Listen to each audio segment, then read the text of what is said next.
Hello everyone, welcome to my channel. आज की video में हम जो हमारी एनसीईआरटी की सीरीज़ चल रही थी उसमें हम क्लास 10th का 5th चैप्टर देखेंगे, पीरियोडिक क्लासिफिकेशन ऑफ एलिमेंट, जो हमारे अपकमिंग एग्ज़ाम के लिए इम्पॉर्टेंट है। सबसे पहले आज का सेशन स्टार्ट करने से पहले अगर आप मेरे चैनल पर फर्स्ट टाइम आए हैं तो प्लीज़ सब्सक्राइब कर लीजिए, साथ ही बेल आइकन भी दबा लीजिए। तो आज का सेशन स्टार्ट करते हैं, जिसमें हम देखेंगे पीरियोडिक क्लासिफिकेशन ऑफ एलिमेंट।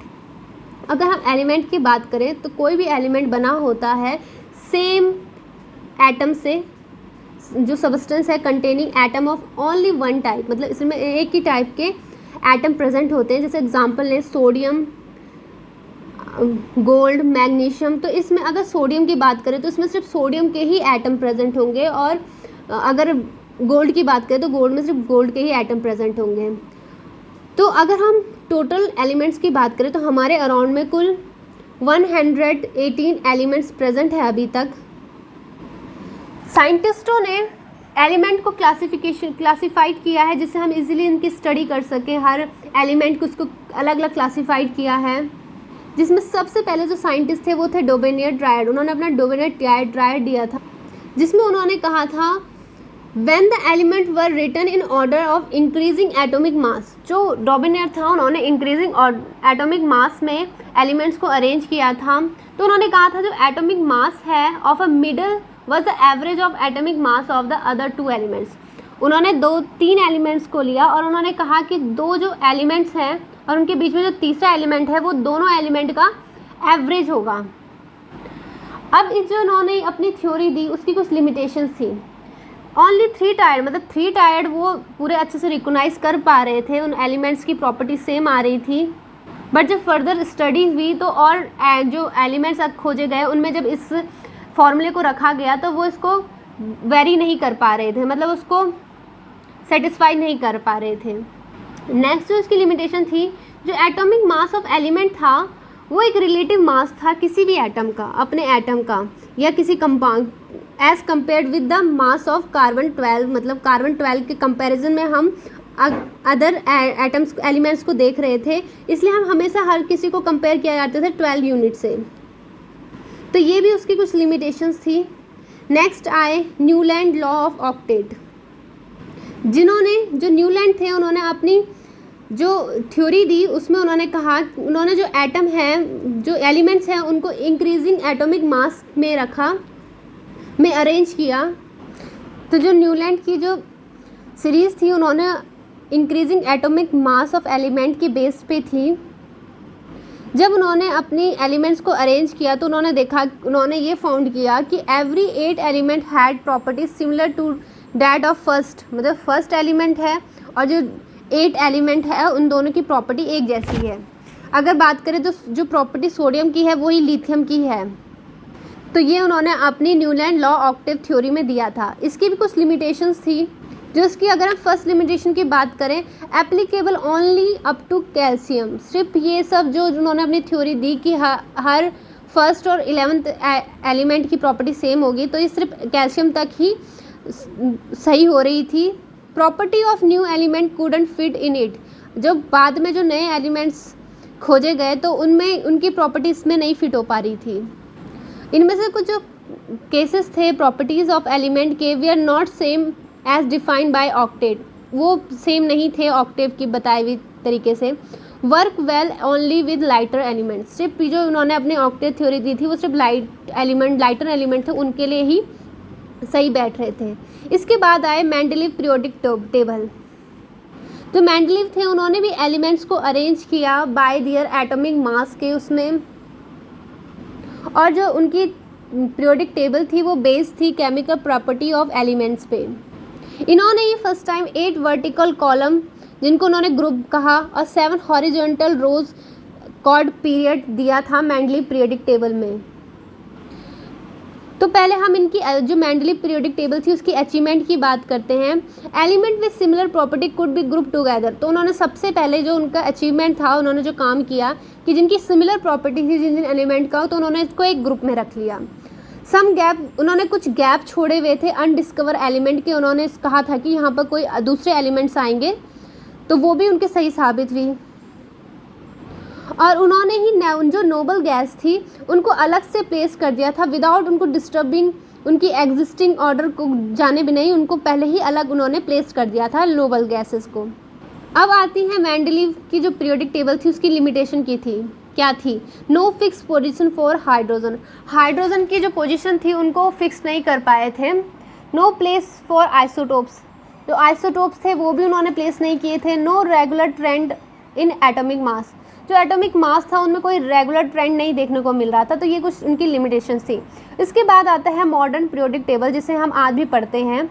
अगर मॉडर्न पीरियोडिक टेबल की बात करें तो जो पहली बार एलिमेंट्स को एटॉमिक नंबर के तरह से अरेंज किया गया, और जो पीरियोडिक नंबर थे जिसको डिनोट किया जाता है जेड से, and equal to the number of proton in the nucleus of the atom. जितने भी प्रोटॉन प्रेजेंट होंगे किसी भी एटम के न्यूक्लियस में उतना ही उसका एटॉमिक नंबर भी होगा।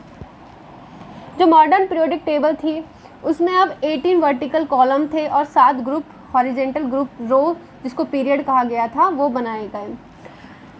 Element in group have valence electron, उनके जो ग्रुप में जो एलिमेंट्स रखे गए उनके सेम वैलेंस इलेक्ट्रॉन होते हैं।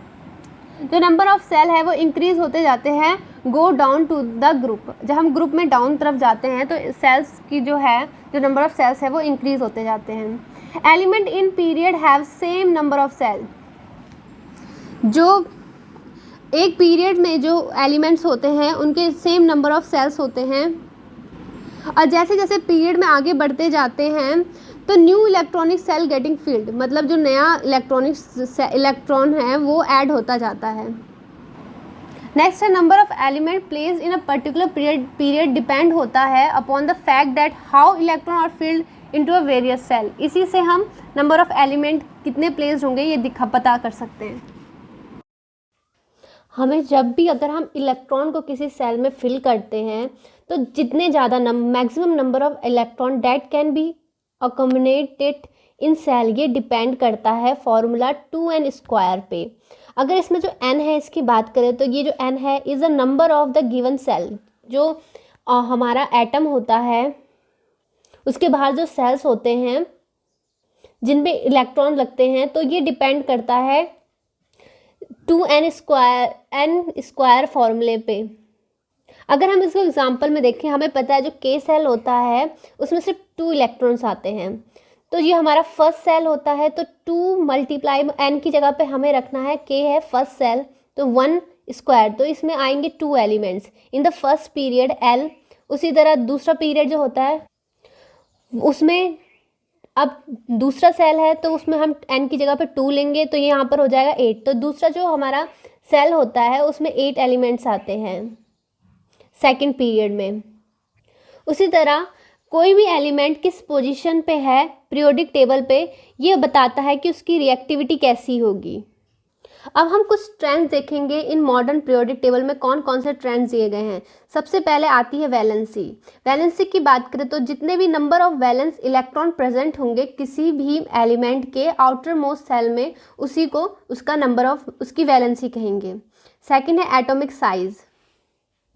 एटॉमिक साइज रिफर होता है किसी भी एटम के रेडियस से, कि उसका रेडियस कितना है तो वही उसका एटॉमिक साइज होता है।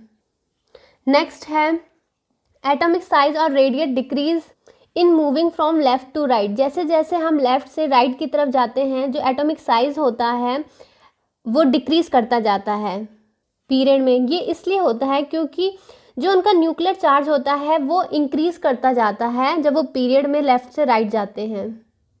उसी के अपोजिट होता है एटॉमिक साइज इंक्रीज होता है जब डाउन टू ग्रुप जाते हैं, और ये इसलिए होता है क्योंकि जैसे जैसे नीचे हम ग्रुप में जाते रहते हैं बीइंग एडेड एज, मतलब एक सेल उसमें न्यू सेल उसमें ऐड होता जाता है as we go down to the group.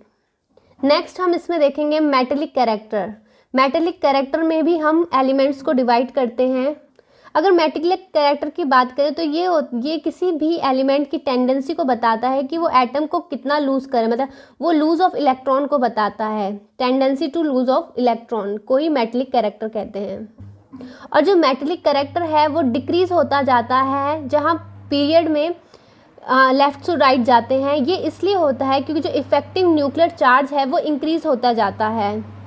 इसका मतलब ये होता है जैसे हम पीरियड में लेफ़्ट टू राइट जाएंगे, जो इलेक्ट्रॉन, जो किसी भी एलिमेंट की टेंडेंसी होती है लूज़ इलेक्ट्रॉन को लूज़ करने की, वो डिक्रीज़ होती जाती है। इसलिए उसका मेटेलिक कैरेक्टर भी अक्रॉस अ पीरियड घटता जाता है, डिक्रीज़ होता जाता है। नेक्स्ट है metal are electropositive as they tend to lose electron while forming a bond.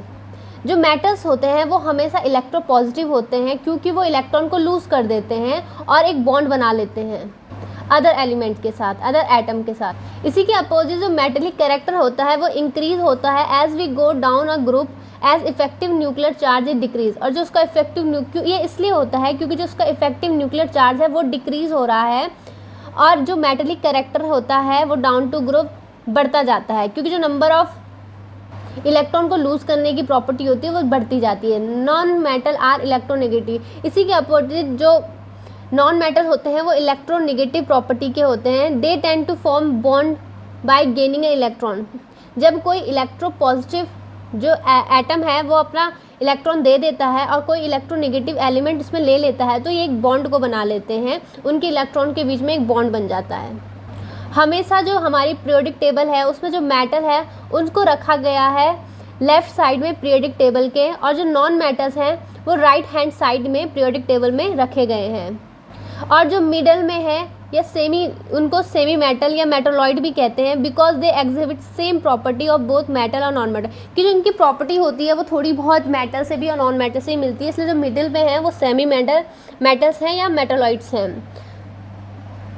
उसी तरह जो ऑक्साइड्स होते हैं मेटल के वो हमेशा बेसिक इन नेचर के होते हैं, और जबकि जो ऑक्साइड होते हैं नॉन मेटल के वो एसिडिक इन नेचर होते हैं। अब यहाँ पर इस टेबल से हम कंप्लीट मॉडर्न पीरियोडिक टेबल को समझेंगे।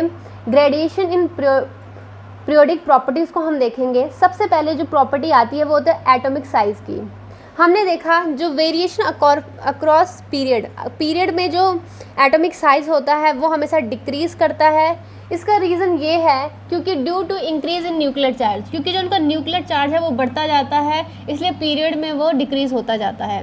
और वेरिएशन अलॉन्ग ग्रुप, अब ग्रुप की बात करें तो ये इंक्रीज़ होता है, जो एटॉमिक साइज़ होता है वो ग्रुप में इंक्रीज़ करता है। इसका रीज़न ये है due to addition of new shell, क्योंकि जैसे जैसे ग्रुप में नीचे जाते हैं एक नया सेल उसमें जुड़ता जाता है। और ये इस कारण भी होता है क्योंकि अब जो डिस्टेंस है किसी इलेक्ट्रॉन का वो अपने न्यूक्लियस से बढ़ता जाता है। अब हम नेक्स्ट देखेंगे मेटेलिक कैरेक्टर। अगर हम मेटेलिक कैरेक्टर की बात करें, जब हम पीरियड में जाते हैं तो ये डिक्रीज़ होता जाता है मेटेलिक कैरेक्टर भी। ये इसलिए होता है क्योंकि जो इफ़ेक्टिव न्यूक्लियर चार्ज टेंडेंसी है लूज़ करने की इलेक्ट्रॉन को वो डिक्रीज़ होती जाती है, और डाउन टू ग्रुप में ये इंक्रीज़ करता है मेटेलिक कैरेक्टर। क्योंकि जो decrease in effective nuclear charge tendency to lose valence electron increase. अब जो उसके लूज़ करने की जो प्रॉपर्टी है वो और ज़्यादा बढ़ने लगती है जब वो डाउन टू ग्रुप में जाता है। नेक्स्ट जो प्रॉपर्टी है वो है non metallic increasing character. Due to effective nuclear charge tendency to gain electron increase. जैसे जैसे वो पीरियड में आगे जाता है नॉन मेटेलिक कैरेक्टर होता है, उसकी जो देने की जो प्रॉपर्टी होती है वो कम होती जाती है और वो इलेक्ट्रॉन को गेन करना शुरू कर देता है। इसी के अपोजिट होता है जब वो ग्रुप में जाता है तो वो डिक्रीज़ होने लग जाता है, मतलब नॉन मेटेलिक कैरेक्टर है वो डिक्रीज़ होता है। वो इसलिए होता है due to the increase in effective nuclear charge, क्योंकि डाउन टू ग्रुप में जो न्यूक्लियर चार्ज है वो डिक्रीज़ होता जाता है और टेंडेंसी उसकी गेन इलेक्ट्रॉन, मतलब जो उसकी टेंडेंसी होती है गेन करने की इलेक्ट्रॉन को, वो भी डिक्रीज़ होती जाती है। इसलिए जो नॉन मेटेलिक कैरेक्टर है वो ग्रुप में इंक्रीज़ करता है और जो पीरियड में इंक्रीज़ करता है और ग्रुप में डिक्रीज़ करता है। तो यहाँ पर हम जो हमारा पीरियोडिक क्लासिफिकेशन ऑफ एलिमेंट था चैप्टर 5 वो कंप्लीट होता है। इसके हमने शॉर्ट नोट्स देख लिए। नेक्स्ट वीडियो में हम इसके इम्पॉर्टेंट क्वेश्चंस आंसर करेंगे और उसके बाद हम नेक्स्ट चैप्टर देखेंगे क्लास 10th का। तो अगर आपको इस वीडियो से रिलेटेड कोई क्वेरी हो तो प्लीज़ कमेंट कीजिए। अगर आपको कंप्लीट प्लेलिस्ट देखनी है तो आप डिस्क्रिप्शन बॉक्स से कंप्लीट प्लेलिस्ट देख सकते हैं। थैंक यू फ्रेंड, मिलते हैं नेक्स्ट वीडियो में।